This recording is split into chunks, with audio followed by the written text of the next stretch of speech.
Welcome to the Have It All Marriage for the Have It All Life podcast, where your marriage has a 100% chance of success if you do it God's way. And that's really what we're here to talk about, is how do you do it God's way? Now, God created man and woman. And the key word for you and I, brother, is the word man. So what is the difference in a real man, a man who is actually acting the way God intended for men to act in their masculine, and a fake man, a man who is not acting the way God intended in his masculine? And unfortunately, society has thrust upon us as man this emasculating idea that we are not supposed to be masculine because doing so is toxic. But what I want to tell you is that not being a masculine man is toxic to your marriage. So what I want you to do, brother, is I want to encourage you to rise as a masculine man. And so what does that mean? Well, if you've been following me for a while, you know how much I insist that you be the leader inside your marriage. But brothers, let me be very clear. There is a cost to this. This is the hard road. Real men are masculine men, and masculine men take the hard road. Masculine men take a stand. Masculine men create certainty. Masculine men take bold, courageous action. And that means manning up to the idea that if your marriage is in a ditch, you drove it there, brother. But know this. Being a masculine leader is the only thing that can drive your marriage back out of that ditch and save your marriage.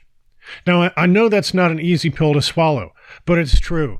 It's time for you to be a man and take responsibility for your marriage. That's what a real man does. So when we start talking about the real man revolution, and what is the real man revolution? The real man revolution is men who are rising up in the image of Christ Jesus, becoming more formed in his image every day, and seeing Jesus as the most masculine example of every man ever to have walked the planet, rising up and taking responsibility to model that masculine man, model that servant leader, model that unconditional love and kindness and forgiveness to inspire, motivate, and entice and lead our wife and our children to him and their sanctification so that their lives go as well as possible here on this earth.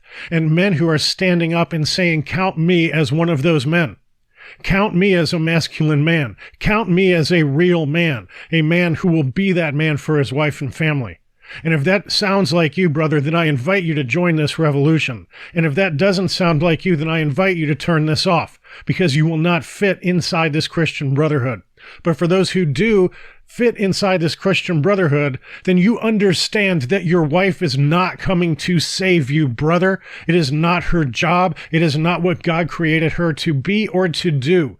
He created her to be and do the feminine side of the marriage. That is not the leading side. That is the feminine side.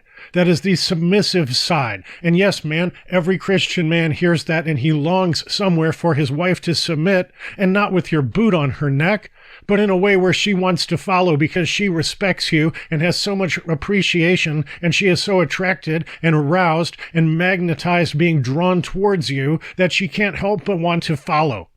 And so if that's you, and you recognize that your wife is not coming to save you, then you also recognize that she expects you to save her from a divorce that I promise you she does not want, no matter how vehemently she may have been telling you to the contrary. My brother, she does not want to be a single mother. She does not want to be back on the dating market. She does not want to be dating with her post-childbirth body. She does not want her lifestyle and standard of living to go way down. She does not want to have to go pick from all the rejected frogs of the women who have divorced their husbands because there's no good men left. What she wants is for her man to rise as a masculine man, as a king, as a leader, as a Christ-like example. And that will save her from the divorce. Look, man, nobody gets heart surgery for fun. The only reason you submit to heart surgery is if your life is going to be shortened or severely diminished without it. That's how your wife looks at divorce. She feels like the toxicity of the unhappiness, not the masculinity, because if you were truly in your Christ-like masculinity, your marriage would not be toxic. Because you are not in your Christ-like masculinity, the marriage is toxic. That toxic is harmful to her body. It causes stress hormones. It causes cancer and Alzheimer's and heart disease. And it's those kinds of things where she wakes up one day and she says, look, I know God hates divorce. I know Jesus hates divorce. I know it's going to hurt my kids. I know I'm going to be at or near poverty, or at least severely diminished in my lifestyle. I can't have a big job. I have to worry about who's touching my kids in the middle of the night with stepbrothers and stepfathers. Man, she doesn't want any of that. She wants her king to rise. But if she's feeling like she's going to die, so I'll take my chances with all that bad stuff and do the most I can to protect my kids, but I got to get out of this marriage. That's where your wife is when she's wanting divorce. Not that she's truly decided that she's rejecting you. It's that she can't wait any longer for her king to rise as a masculine man. So rise as a masculine man, brother. Rise as a masculine man. Do you want her to adore you? Then man up to this. All of this is your fault. No matter what she says, no matter how much she blames you, no matter how much she wants to make excuses for herself and her own bad behavior, no matter how bad her behavior has been. The truth is that it was your job as a husband, which Genesis 3:16 says you rule over her, which Ephesians 5 says you are the head of her, you are leading. There is male headship in your house, whether you understand it or not. As a father and a husband, to lead this family well. And if your marriage is falling apart, it means you have failed them miserably up to this point. You led them into a ditch where they have suffered major disappointment and heartache because of the poor decisions and actions on your part. And now it's time for you to lead them out of the ditch and back onto solid ground again. Man, I know it hurts to hear this. It hurts me to say it, brother, but I'm saying it for you.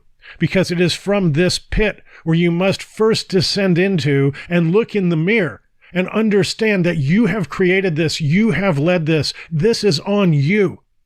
But once you understand that, you also understand that if you let it into the ditch, that you have the power to get it out. You find your power in the pit, brother. You find your power by coming face to face, stopping the lies, stopping the excuses, stopping the shame and the blame and the deflection and the defense. And looking in the mirror and saying, this is on me.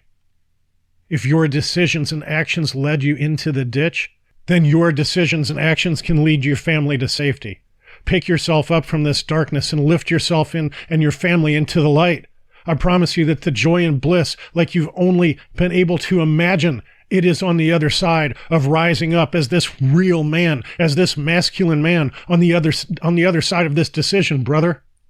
And if you want help fixing it, then I want you to go to www.realmanrevolution.com, where we will help you to cross the bridge from living in this idea of not understanding or knowing or being able to lead your wife and your family to this reality, and crossing that bridge to being the real man, the masculine man, the leader and the king and the Christ-like man who can lead his family to safety, and not only that, to joy and bliss.